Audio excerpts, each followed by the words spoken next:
नमस्ते एभ्रिवान। आज मैले भेडाको मासुको रेसिपी लिएर आएको छु। यो भिडियो पुरा हेरिदिनु होला। ल हामीहरूको आगो पनि रेडी भइसकेको छ। कडाई तातिसकेको छ। अब यसमा तेल हाल्ने। तेल अलिकति बढी नै हाल्नु होला।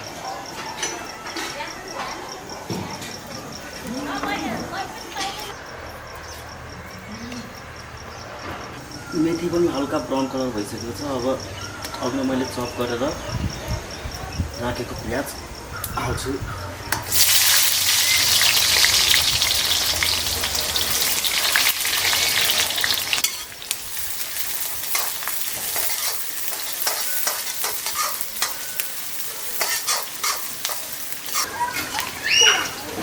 प्याज हल्का ब्राउन कलरको भइसकेको छ। अब यसमा मसला एड गर्ने।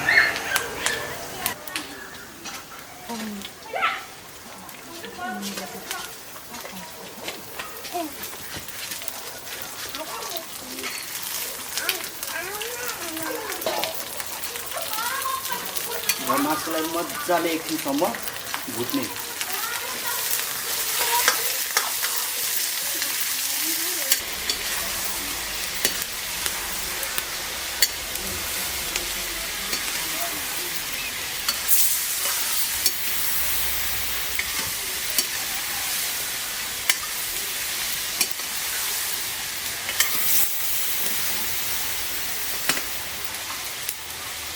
अब यसमा बेसार एड गर्ने र अब यसलाई पनि चलाउने।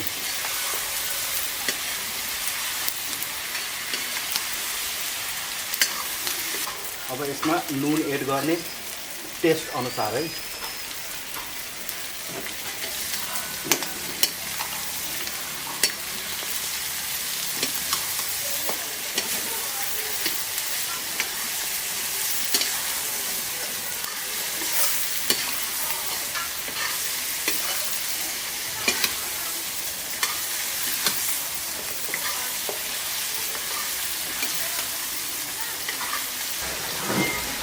यो चाहिँ हाम्रो अर्ग्यानिक मसला। यसमा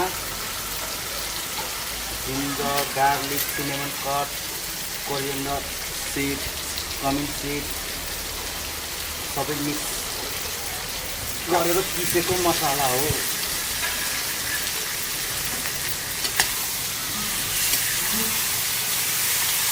अब यसलाई पनि 5 मिनटसम्म हाई फ्लेममा आरामले भुट्ने।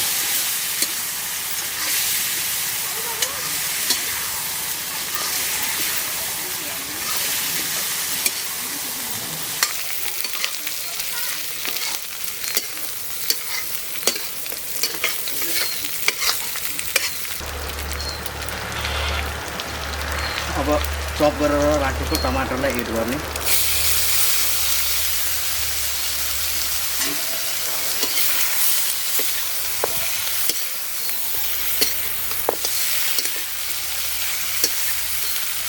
ग्रेभी अनुसार पानी एड गर्ने।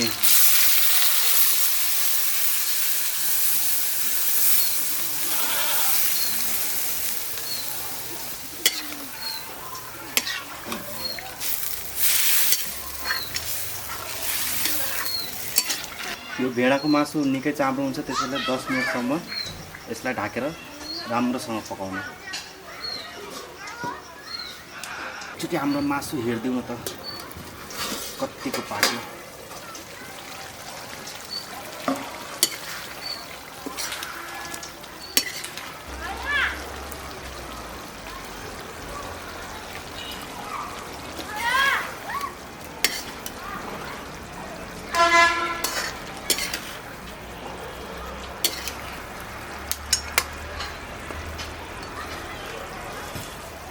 अलमोस्ट पाकिसकेको छ।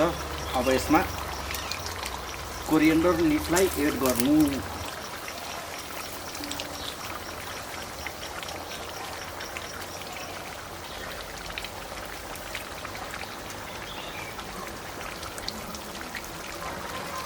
भेडाको मासु अब सर्भ गर्नको लागि रेडी छ है। र यति मेहनतले बनाएको भिडियोलाई लाइक सब्सक्राइब कमेन्ट गर्न नबिर्सनु होला। Thank you everyone for watching my video.